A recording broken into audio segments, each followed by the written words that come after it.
ચલો આપણે આજે બે ટોપિક એક સાથે કમ્પેરેટિવલી ભણીશું, એટલે કે એકબીજાને સંલગ્ન સમજશું. એટલે ઓછા સમયમાં બે ટોપિક આપણા ગ્રામરના સમજી શકાય, કારણ કે બંને ટોપિકમાં એક જ વસ્તુનો ડિફરન્સ છે. આજે આપણે ગ્રામરનો પાંચમો અને છઠ્ઠો ટોપિક. પાંચમા નંબરમાં શું છે? પ્રેઝન્ટ કન્ટિન્યુઅસ ટેન્સ એટલે કે ચાલુ વર્તમાન કાળ. છઠ્ઠા નંબરમાં શું છે? પાસ્ટ કન્ટિન્યુઅસ ટેન્સ એટલે કે ચાલુ ભૂતકાળ વિશે સમજીશું. અહીંયા આપણે સ્ક્રીન ઉપર બંને ડિવાઈડ કરેલા છે. તમારા ગ્રામર બુકમાં જ્યાં જવાબ ભરવાના આવે ત્યાં જ ભરવાના છે. ચોપડામાં લખવાનું હમણાં ઉતાવળ કરવાની કશું નથી. પછી આને ડાયરેક્ટ શેર કરી દઈશું, તમારા મોબાઈલમાં ઓટોમેટિકલી આપણે ટેકનોલોજીથી પહોંચી જશે. બરાબર, આ સિસ્ટમ આપણે કાલોલમાં આપણા ટ્યુશનમાં અવેલેબલ છે, એ તમે જાણો છો, તો આપણે એનો લાભ લઈએ સ્માર્ટ બોર્ડનો અને ટેકનોલોજીનો. ચલો અહીંયા લખ્યું શું છે? Present continuous tense. શું કહીશું એને? ચાલુ વર્તમાન કાળ. બીજા નંબરમાં શું લખ્યું છે? પાસ્ટ કન્ટિન્યુઅસ ટેન્સ એટલે કે ચાલુ ભૂતકાળ. પરીક્ષામાં તમને વાક્યો કેવા આવે છે? મિક્સમાં. તો તમારે શું કરવા પડે? ઓળખવા પડે ને. તો એના માટે વાક્યની રચના યાદ રાખવાની. આપણે આગળ ઓલરેડી થોડું સમજાવી દીધેલું છે, એટલે થોડું સ્પીડમાં લઈશું. આગળ આપણે વાક્ય રચના સમજેલા છીએ કે નહીં? સમજેલા છીએ ને? અને જરા સાચવીને બેસી જજો. હા, લઈ જાઓ. ચાલો, આને હું કરવા લાવ્યો? આટલી મોટી પ્રેક્ટિસર ઉચકવાની છે. ચાલો, તો ચાલુ વર્તમાન કાળની વાક્ય રચના અહીંયા લખી છે. શું લખી છે? કર્તા, પછી એમિઝાર, V1 અને ING. ચાલો, V1 નો મતલબ શું થશે? V1 એટલે બોલો ફઝલ. ક્રિયાપદનું મૂળ રૂપ. સરસ, સિટ ડાઉન. બધા જ જાણીએ છીએ. અને V1 ની પાછળ શું લગાવવાનું છે? ING. એને આપણે એવું પણ કહી શકીએ કે ક્રિયાપદનું વર્તમાન કૃદંત લગાવવાનું છે. એવી રીતે અહીંયા ચાલુ ભૂતકાળ હોય તો એક જ જગ્યાએ ફરક છે. જુઓ, અહીંયા વોઝ વર, અહીંયા એમિઝાર હતું, એની જગ્યાએ અહીંયા શું છે? વોઝ વર, પછી ક્રિયાપદનું મૂળ રૂપ, પછી ING. આના સિવાય કોઈ ચેન્જીસ કરવાના નથી. તમને ગરમી લાગતી હોય, આ પંખો એમ જ ફરે છે, તો આ પહેલી બેન્ચીસ થોડીક નજીક લઈને તમે ત્રણેક છોકરીઓ આગળ બેસશો તો બધાને પંખાનો લાભ મળશે. તમારી મરજી, તમારે જેમ બેસવું હોય. સમજી ગયા બંનેમાં શું ડિફરન્સ છે? આના આધારે આપણે એક સાથે બંને એક્સરસાઇઝ જોઈએ. ચાલો, ગ્રામર બુકનો પાંચમો ટોપિક ખોલો ફટાફટ. હું કહું એ વાંચશે અને સ્પીડમાં આપણે કામ કરીશું. ઓછા સમયમાં બંને ટોપિક આપણે ફર્સ્ટ સ્માર્ટ વર્ક કરવાનું છે. આવડે જ, વાક્ય રચના ફોલો કરો એટલે આવડે. બરાબર, ચલો પહેલા નંબરની એક્સરસાઇઝ જુઓ પાંચમા ટોપિકની. પર્વ વાંચો. શું લખ્યું છે પહેલા નંબરની એક્સરસાઇઝમાં? એ ખાલી જગ્યા છે. સૂચના શું છે? વર્તમાન કાળના ચાલુ વર્તમાન કાળના યોગ્ય રૂપો વડે ખાલી જગ્યા પૂરો, એવું છે. ચલો, એમાં પહેલી ખાલી જગ્યા શું છે? હેતલ એન્ડ સેજલ. પછી ખાલી જગ્યા છે, પછી શું છે? રંગોળી. આવું છે. ચાલો, એક સેકન્ડ. હવે અહીંયા કેટલા વ્યક્તિ છે? કરતા છે કોણ? હેતલ અને સેજલ. કેટલા કરતા છે? તો આપણે ચાલુ વર્તમાન કાળના યોગ્ય રૂપો વડે ખાલી જગ્યા પૂરવી હોય મિત્ર, અહીંયા ધ્યાન. તો આપણે અહીંયા બે વ્યક્તિ છે, તો એમિઝારમાંથી કશું લેવાનું હોય. શું લેવાનું હોય? કેટલાને ખબર પડે છે? બોલો આર્યા. આર. સરસ. એક વચન વાળો કરતા હોય તો ઇઝ લો. આઈ હોત તો શું લો? ત્યાં આઈ હોત તો એમ. હી સ્વીટ હોય તો શું લઈએ? ઇઝ. આઈ વીયુ હોય, વીયુ દે હોય તો શું લઈએ? આર. અહીંયા બે વ્યક્તિના નામ છે એટલે પહેલું આપણું કામ છે આર. તો પહેલા આર લખી દીધો. પછી કૌંસમાં એક તમને ક્રિયાપદ આપ્યું હશે. શું ક્રિયાપદ આપ્યું છે? કૌંસમાં ક્રિયાપદ શું આપ્યું છે? ડ્રો. ડ્રો આપ્યું છે ને? અહીંયા કૌંસમાં ક્રિયાપદ આપ્યું છે ડ્રો. તો પહેલા કર્તાની પાછળ આપણે લગાવવાનું છે આર. આ કલર વંચાય છે બધાને? અને ડ્રો છે એનું ING વાળું, ડ્રો મૂળ રૂપ છે V1 છે, એનું ING વાળું સ્વરૂપ લખવાનું છે, એનું થશે ડ્રોઈંગ. ING લગાવી દીધું પાછળ. કેટલાને સમજ પડી? કેટલી ખાલી જગ્યાઓ છે આવી? હવે મારે તમને કેટલી શીખવાડવી પડે આના માટે? બોલો. વાક્ય રચના આવડી? ક્રિયાપદો વિશે તમે જાણો છો? ચલો, બીજા નંબરનું પ્રતીક વાંચો. બીજી ખાલી જગ્યા વાંચો ફટાફટ. I dash a book. બરાબર. કૌંસમાં ક્રિયાપદ શું આપ્યું છે? રીડ. રીડ એટલે વાંચો. બધાને વંચાય છે ને? ચલો, એનો જવાબ રાણા નક્ષ બોલશે. રાણા નક્ષ બોલો, શું જવાબ થશે? કૌંસમાં છે આ વાક્ય રચના પ્રમાણે પહેલી ખાલી જગ્યા શીખ્યા પ્રમાણે ભરવું છે. શું બનશે? અહીંયા શું છે? આઈ. આઈ ની પાછળ અહીંયા આ રચના કરતા કોણ છે? આઈ. પછી એમ ઇઝ આર માંથી શું લખીશું? સરસ, એને બોલવા દો. એમ પછી શું મૂકીશું? છે ને રીડ કે છે. પછી કે સાહેબ ભણાવો છો ને મારો છોકરો કાચો છે. મગજ ક્યાં છે ભાઈ? અત્યારે આંખો સામે નથી દેખાતું એમ ઇઝ આર. એમ લખ્યો, આઈએનજી લગાવવાનું કે નહીં લગાવવાનું ચાલુ કાળમાં? તો રીડ આવે કે રીડિંગ આવે? આઈએનજી લગાવવાનું. સમજ પડે છે? ચલો નિલય, હું કહું 7મા નંબરની ખાલી જગ્યા વાંચો ડાયરેક્ટ. નિલય, ખાલી જગ્યા the children, ખાલી જગ્યા in the class. કૌંસમાં શું છે? હે seat, S I T. આવું છે ને? અહીંયા પ્રશ્નાર્થ ચિહ્ન હશે, છે કે નહીં? તો એ કોણ બોલશે સાહેબ? પાછળ ક્વેશ્ચન માર્ક કરો. હવે તમને આ શીખવાડ્યું. હવે અહીંયા બે ખાલી જગ્યા આવી એટલે ઘણા બધા છોકરા ડરે. ડરવાનું છે આમાં કરવાનું શું છે? જે એમિઝાર હોય એ આપણે કર્તાની પાછળ મૂકતા હતા, પરંતુ અહીંયા પ્રશ્ન વાક્ય છે. ખાલી જગ્યા એકની જગ્યાએ બે આપી છે. કર્તા કોણ છે? અહીંયા ધ ચિલ્ડ્રન કર્તા છે. તો જે એમિઝાર એની પાછળ લખવાનું હતું એ ક્યાં લખવાનું હોય? ચલો આંગળી ઊંચી કરો. કેટલાને આવડે છે? સરસ, વાહ. 80% લોકોની આંગળી ઊંચી થઈ. વાહ. પેલા લાસ્ટ બેન બોલો, શું આવશે જવાબ? સરસ. ધ ચિલ્ડ્રન એક વચન કે બહુવચન? બહુવચન. તો શું આવે? હે આર આવશે ને? તો શું કરીશું?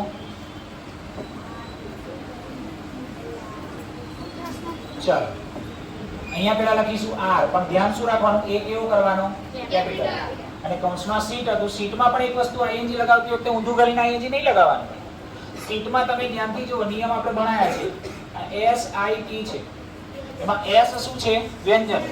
આઈ શું છે? સ્વર. ટી શું છે? વ્યંજન. તો વ્યંજન, સ્વર, વ્યંજન આવી જ્યારે વાક્ય રચના હોય, મોટા ભાગનાની આંગળી ઊંચી થઈ. સરસ. તો શું કરીએ છીએ? બોલો પ્રિન્સ.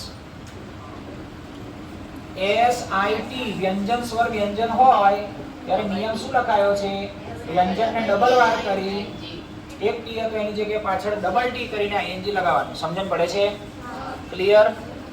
ચાલો 9મા નંબરની ખાલી જગ્યા હું કવે જ વાંચશે. હા, હું કહીશ. ચાલો ધ્રુવ વાંચો 9મા નંબરની ખાલી જગ્યા બરાબર. The girls dash ice cream. કૌંસમાં શું છે? સર્વ. સર્વનો મતલબ શું થાય જાણો છો? સર્વ એટલે વહેંચવું. બધાને આપીએ ને આપણે, વહેંચીએ ને, તો સર્વ. ચલો એનો આન્સર શું થશે? ગર્લ્સ એક વચન કે બહુવચન? બહુવચન. છોકરીઓમાં બધાને આવડે? સ્નેહાબેન બોલો છો જવાબ.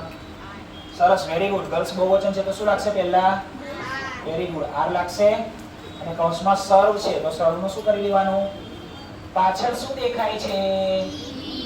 કોઈ પણ ક્રિયાપદના મૂળરૂપ પાછળ ઈ હોય તો શું કરવાનું શીખવાડ્યું છે? આઈએનજી લગાવતી વખતે શું નંદિની બેન ધ્યાન રાખીશું? ઈ કાઢી નાખવાનો અને આઈએનજી લગાવવાનું. ક્લિયર? તો આપણે કરીશું S E R V I N G. સમજી ગયા? સર્વિંગ. ક્લિયર? ચલો ભાવિકભાઈ બોલશે. 15 ખાલી જગ્યાઓ છે ટોટલ? ચલો એમાંથી ભાવિકભાઈ બોલો 14મા નંબરની ખાલી જગ્યા બોલો. The sun ખાલી જગ્યા bright. The sun. Sun. The sun ખાલી જગ્યા bright. The sun ખાલી જગ્યા BRIGHT બ્રાઇટ છે. ચલો કૌંસમાં શું આપ્યું છે? SHINE. આમાં પણ છેલ્લે ઈ દેખાય છે. The sun એક વચન કે બહુવચન? યાર બહુવચન. દુનિયામાં સૂર્ય એક જ છે. ગમે ત્યાં જાઓ સૂર્ય એક જ છે ભાઈ. અને એક સૂર્ય હોય તો આટલી ગરમી લાગતી હોય, પછી વધારે સૂર્ય હોય તો આપણી શું હાલત થાય? અહીંયા બેસી ના શકીએ. ચાલો તો અહીંયા પેલા સન છે તો શું લખશો? ઇઝ. Very good. શાઇન માંથી પાછલો ઈ શું કરી નાખવાનો? શાઇનિંગ. તમારી 15 ખાલી જગ્યામાંથી મેં તમને 1 2 3 4 5 કરાવી. બાકીની જાતે આવડે કે ના આવડે? થશે? હું ચેક કરીશ, ભરેલું જોઈશે મને. હા, ના આવડે તો મને પૂછી શકશો કે સાહેબ આમાં ખબર પડતી. પૂછવાનું. વિરેન આવ્યો છે? વિરેન ક્યાં છે?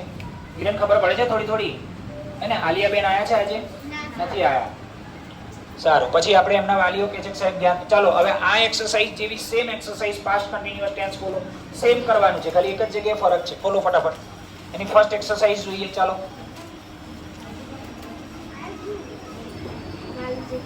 ફટાફટ, પહેલી ખાલી જગ્યા ફર્સ્ટ. ચલો ફસલ બોલો, પહેલી ખાલી જગ્યા. ખાલી જગ્યા દેવ એન્ડ, બાકીના અવાજ નહીં. દેવ એન્ડ શું છે? પ્રેમ. દેવ એન્ડ પ્રેમ. પછી શું કહ્યું છે? ખાલી જગ્યા. બસ આટલું જ છે. કૌંસમાં શું છે? હે? ફાઇટ. અચ્છા, લડે છે, મતલબ બે જણા ઝઘડે છે. ફાઇટ. FIGHT. ભાઈ તમને બ્લુ કલર દેખાય છે? બ્લુ છે, કયો છે? પર્પલ. ચાલો હવે તમને આના જેવું, આમાં તમે ચાલુ વર્તમાન કાળ હતું તો ચાલુ વર્તમાન કાળના ટુ બી ના રૂપો લખતા હતા એમ જરા. આમાં ચાલુ ભૂતકાળ છે તો આપણે શું લખીશું? વોઝ અથવા વર. વેર નહીં બોલવાનું. વોઝ અથવા વર. મોટા ભાગે લોકો શું બોલે છે? વોઝ વર. વેર બોલે છે, વેર નહીં, વર. Was var. ઓકે, તો પહેલા અહીંયા તમે ધ્યાનથી જુઓ કેટલા વ્યક્તિઓ છે. કર્તા તરીકે બે વ્યક્તિ હોય તો વોઝ લાગશે કે વર લાગશે? સરસ, તો પહેલા લખી દઈશું વર. અને કૌંસમાં શું છે? ફાઇટ. તો ફાઇટ નું આપણે શું કરવું પડે?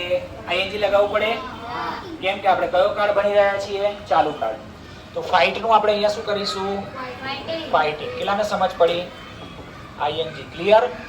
ચાલો ત્યાર પછી બીજી ખાલી જગ્યા. ખુશીબેન વાંચો, બીજી ખાલી જગ્યા શું છે બેટા? આઈ ખાલી જગ્યા ધ ડોર. કૌંસમાં શું છે? કૌંસમાં શું છે? હે? SHUT છે? SHUT હશે. એને શાઉટ ના કહેવાય બેટા, એને શર્ટ કહેવાય. શું કહેવાય? શર્ટ નો મતલબ થાય બંધ કરવું. SHUT, શર્ટ એટલે બંધ કરવું. અને તમે જે શાઉટ બોલો છો, શાઉટ એટલે SHOUT થાય. એને બૂમો પાડવી. સમજાય કે નહીં? તો પહેલા તો આઈ છે તો આઈ પાછળ શું લાગશે? બધા જાણો છો શું લાગશે? બસ. અને શર્ટ છે એનું શું થશે? શટિંગ. સમજ પડી? અહીંયા શું છે? વ્યંજન, સ્વર વ્યંજન છે. HUT છે તો છેલ્લો ટી શું કરીશું? ડબલ કરીશું ને. શર્ટ નું શું કરીશું? શટિંગ. સમજી ગયા? ચાલો એના પછી 8મા નંબરની ખાલી જગ્યા. 8મા નંબરની ખાલી જગ્યા કોણ બોલશે? ભવ્ય વાંચશે. રાણા ભવ્ય. ક્યાં છે ભવ્ય? વાંચો બેટા. ફરી ફરી ના સંભળાયું મને. ચલો પહેલા શું લખ્યું? ધે. પછી ખાલી જગ્યા. પછી kites. Full stop. Full stop ને. કૌંસમાં શું છે? ફ્લાય. અહીંયા ત્યાં FLY. ચલો જવાબ શું થશે? કેટલા ના આવડે? ધે એક વચન છે, બહુવચન? તો વોઝ લાગશે કે વર લાગશે? વર લાગશે. Very good. તો પહેલા શું લખીશું? વર. પછી ફ્લાય છે એની પાછળ આઈએનજી લગાવવાનું તો શું થઈ જાય? ફ્લાય. સમજી ગયા? ક્લિયર? ચાલો એના પછી આમાં તમે જે અહીંયા બોર્ડ પર લખું છું એ જવાબ તમે ભરી શકશો જોડે જોડે. બાકી જે ખાલી જગ્યાઓ તમારે જાતે કરવાની છે એ જાતે કરવાની. હા, ના આવડે તો પૂછજો, હજી કહું છું. એકબીજાના નથી જોઈને ઉતારા નહીં માર લેવાના. અમે શીખવાડવા બેઠા છીએ, શીખવા આવો, એની ના નથી. બરાબર? ચાલો ચલો એના પછીનું આપણે સીધું લઈ લઈએ 11મું. ચલો 11મું કોણ વાંચશે? પ્રતિજ્ઞા બેન વાંચો. શું બેટા? જો એક અવાજ આવે છે, ભગવાનનો જ અવાજ છે, અલ્લાહનો છે, તો આપણો અવાજ બી થોડો રાખો જ મન સંભળાય નહીં તો પછી આપણે બંધ કરવું પડે 5 મિનિટ. દાલુસ. અચ્છા, દલુસ. DALU apostrophe S. ઓકે, દલુસ. વાંચો આગળ.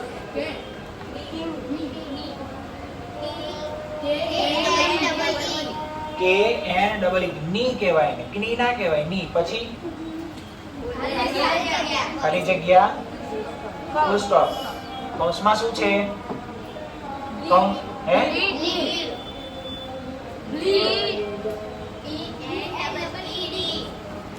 ડી કે D? B for ball.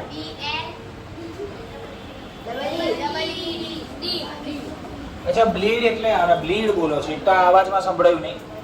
Bleed એટલે લોહી નીકળવું. આ દલુસની ની એટલે શું થશે? આપણો ઘૂંટણ થશે ને. હવે તમે રમતા હોય પડો વાગો તો શું થાય? છોલાય. તો આપણે એવું કહેવાનું છે કે એનો ઢીંચણમાંથી લોહી નીકળે છે. તો આ દલુસની એક વચન કે બહુવચન? તો શું લાગશે? વસ કે વર? પહેલા લખવાનું વસ. અને બ્લીડ છે એનું શું થશે? બ્લીડની પાછળ લગાવી દેવાનું એ. કેટલા સમજ પડી? ચલો 14મા નંબરનું. ચલો 14મા નંબરનું કોણ વાંચે? આર્યાબેન વાંચો 14મું. સંભળાય એમ. બ્લેન્ક દીપક. દીપક છે ને? પછી ફરી બ્લેન્ક હે અ લેટર. ચલો કૌંસમાં રાઈટ હશે. અચ્છા, રીડ છે. કૌંસમાં છે રીડ. ચલો આનો જવાબ કેટલા આવડે? અહીંયા પ્રશ્ન વાક્ય છે, પ્રશ્નાર્થ ચિહ્ન હશે. હા, પ્રશ્નાર્થ ચિહ્ન હશે. દીપક છે ને? શું કરશું બોલો જવાબમાં? સરસ. આજે બધાની આંગળી ઊંચી થાય છે, મને આ ગમ્યું કે આટલી મગજમાં છે. સ્નેહાબેનની પણ આંગળી ઊંચી. રહેમતબેન કોકડાળ બોલો બેટા. અહીંયા દીપક છે, બધી ખાલી જગ્યા સમજાઈ. આ વાક્ય રચના છે, શું લાગશે? રહેમત કોણ છે? તું જ છો, બીજું કોઈ રહેમત છે અહીંયા? પાછળ જોવે છે રહેમત, એમ કહું છું. આપણે બીજી કોઈ રહેમત છે અહીંયા? શું થશે? દીપક છે. દીપક કોણ છે? કરતા. એના પાછળ વસ કે વરમાંથી શું આવે? એમ કે મંચાલ.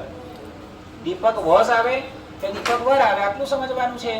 એટલે વિરેનની પણ આંગળી ઊંચી થઈ. બોલ વિરેન. સરસ, વેરી ગુડ. અને પ્રશ્ન વાક્ય હોવાના લીધે વસ ક્યાં આવશે? આગળ. રહેમતબેન થોડું દિમાગ વાપરવાનું આપણે. હો, આ જીયાને આવડી ગયું, અહીંયા આવ્યા પછી જ્યોતિને આવડી ગયું, સ્નેહાબેન જેવા સ્નેહાબેનને આવડી ગયું. ગઈ સાલ સુધી બોલતી હતી સ્નેહા કશું. હા, અમારા ધ્રુમિકને આવડી ગયું. અહીંયા આપણા ટ્યુશનમાં એવા દાખલા છે ભૂતકાળમાં જેને બિલકુલ લખતા વાંચતા ઇંગ્લિશમાં નહોતું આવડતું, પણ ટક્યા અહીંયા. છેલ્લા 2-3 વર્ષ સળંગ ભણે ને, 10માં કોઈ દાડ આપણે ત્યાં ફેલ થતો પાસ જ થાય. ઇંગ્લિશમાં નપાસ થાય મારા તરફથી પૈસા પાછા લઈ જવાના.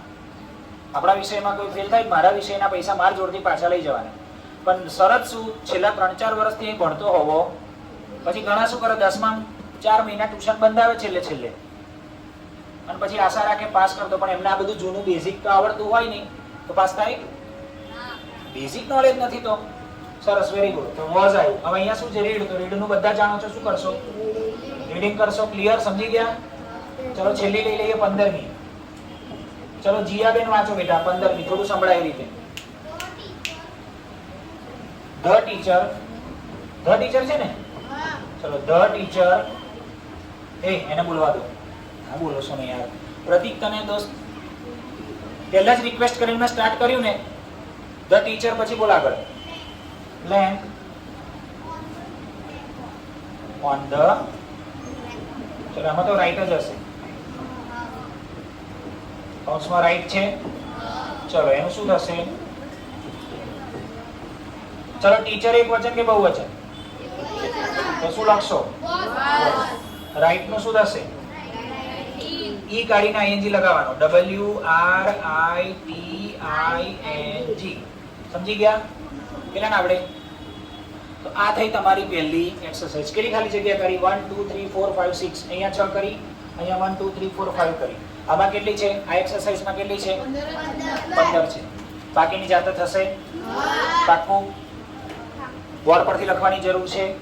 આગળ પણ આપણે ગયા રવિવારે આ ટોપિક આછો પાતળો ચલાવ્યો તો. હમણાં લાસ્ટમાં પણ આપણે જ્યારે 7મા 8માનું સેશન લીધું ભેગું ગ્રામરનું, ત્યારે પણ આ ચલાવ્યું છે. આટલું ક્લિયર થઈ ગયું? સમજ પડી ને? ક્લિયર? સ્કૂલમાં લખાઈ દે છે મોટા ભાગે, તમે જ કહો છો સમજાવતા નથી. આપણે અહીંયા સમજાવીએ છીએ, બરાબર? પણ કદાચ સમજાવતા બી હોય તમારે ધ્યાન રાખવું પડે. હું ભણાવું તોય ના આવડે એવું બી બને. પછી ઘેર જઈને રિવિઝન કરવું પડે. અહીંયા મેં 5 ખાલી જગ્યાઓ લખાઈ, બીજી જાતે આપી તો તમારે જાતે શું કરવી પડે? ભરવી પડે. પછી લાઈન તારે ગ્રામર બુક મને આપી દે, હું આરામથી જોઈને ટપકાઈ દઉં તો આવડશે. મને પૂછજો ના આવડે તો પછી છેલ્લે શિક્ષકોનો વાંક નીકળે છે. ચાલો તો બીજો ટોપિક લઈએ. તો આને અહીંયા હું વોશ પૂરું કરી દઈએ અને રબ કરી દઈએ છીએ બરાબર. ચલો આને હમણાં બંધ કરીએ. આટલું છે આજના માટે.